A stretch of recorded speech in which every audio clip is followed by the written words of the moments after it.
LPGA Tour had Caitlin Clark play, and the LPGA, like, fans, well, the event was taken over by the ominous crowd that made sure to go get angry at everything Caitlin Clark did and everything Caitlin Clark does and was ever going to do, and made it that she was a problem and not the solution. The WNBA's current explosion was sparked by the LPGA's exceptional action.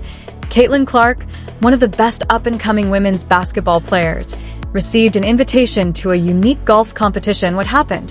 A whole new generation of women's golf fans became very excited when a large, ecstatic crowd arrived. IT changed everything. LPGA, you can see when it came to them that they were happy that Caitlin Clark was there. They knew exactly the value that Caitlin Clark brought. But this is the crazy part. The golf community welcomed Clark, but the WNBA has not been friendly to her rising stardom. IS jealousy, the only thing going on here? You should pay close attention to this story, because it explores a growing rivalry that could fundamentally alter women's sports as we know it.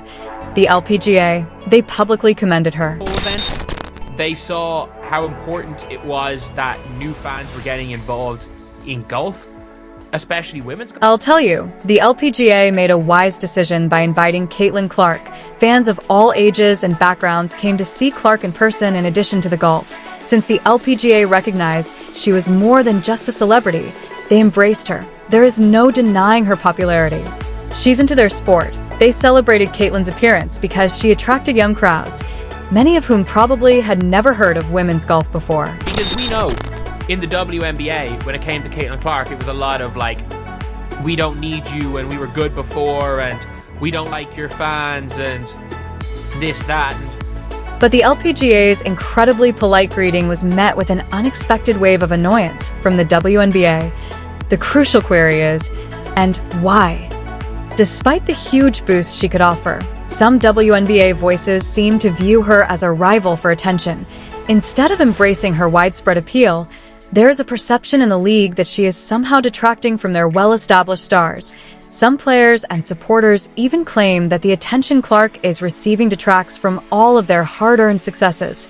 But hold on, let's think about this carefully.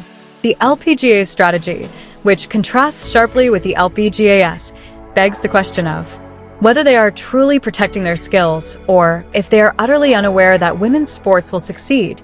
IT seems like the right thing to do to embrace a talent like Caitlin, who brings with her an entirely new legion of supporters. They did everything they could to sabotage their own league.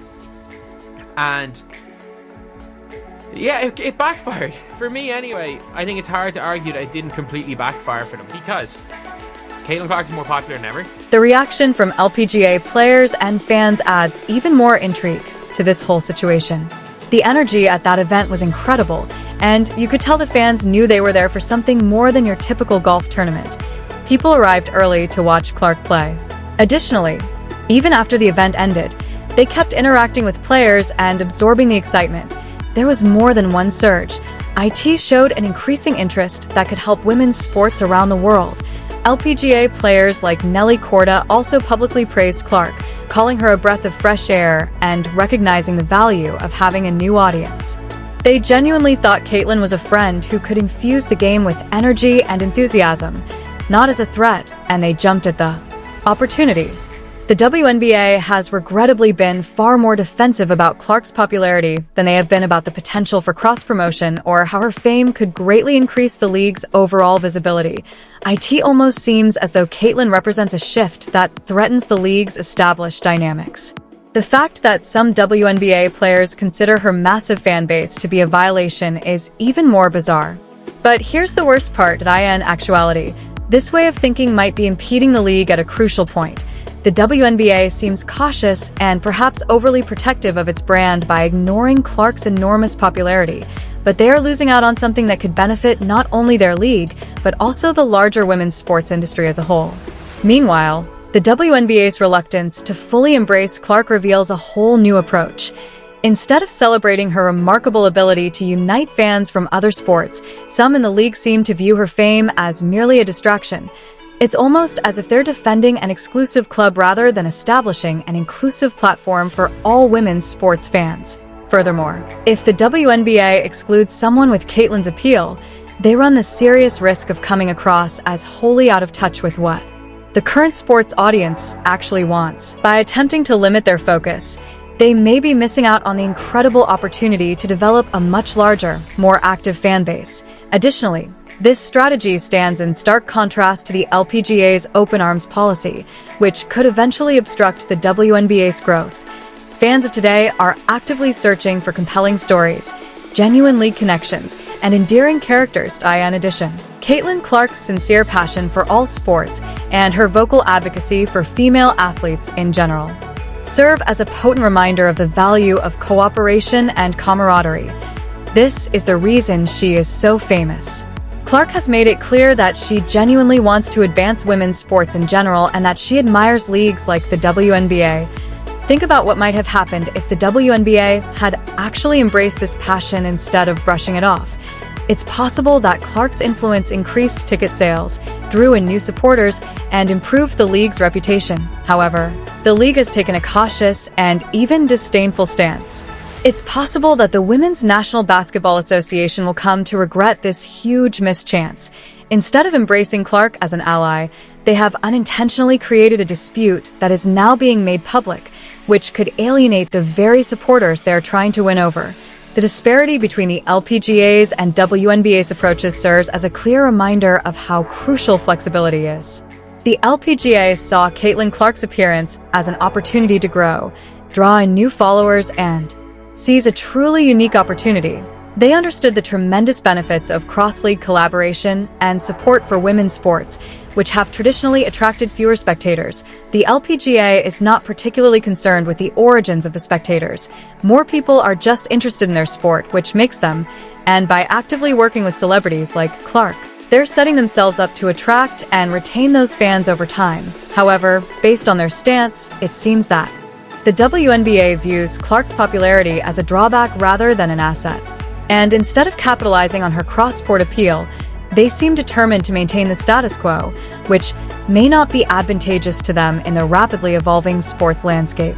Without a doubt, other leagues trying to adapt to the times should use the LPGA's experience with Caitlin Clark as a model.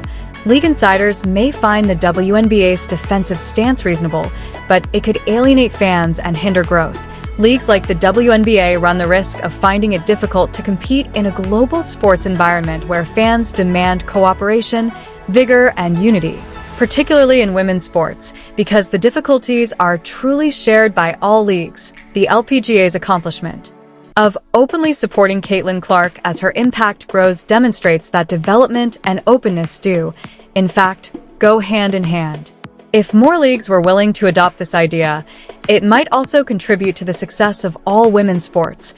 How the WNBA and the LPGA respond to her fame is probably going to become even more clear. Furthermore, in sharp contrast to the WNBA's reluctance, the LPGA's acceptance of Clark may spark a larger trend of cooperation among women's sports leagues, which could ultimately be advantageous to all of them.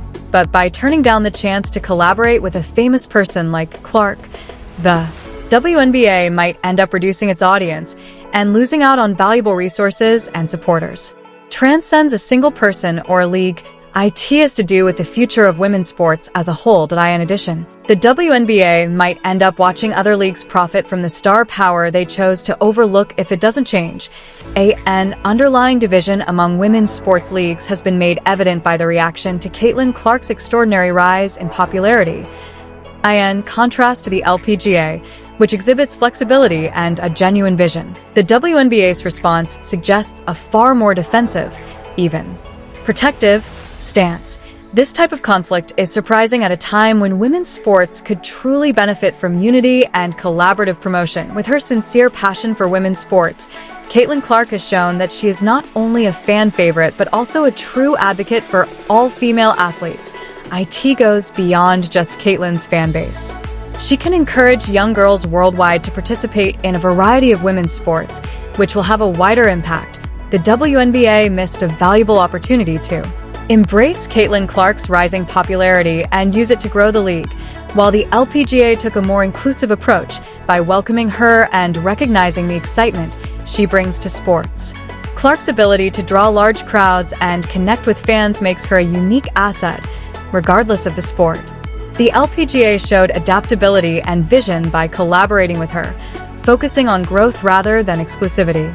In contrast, the WNBA's hesitation may appear divisive to fans and young athletes looking for unity and support across sports.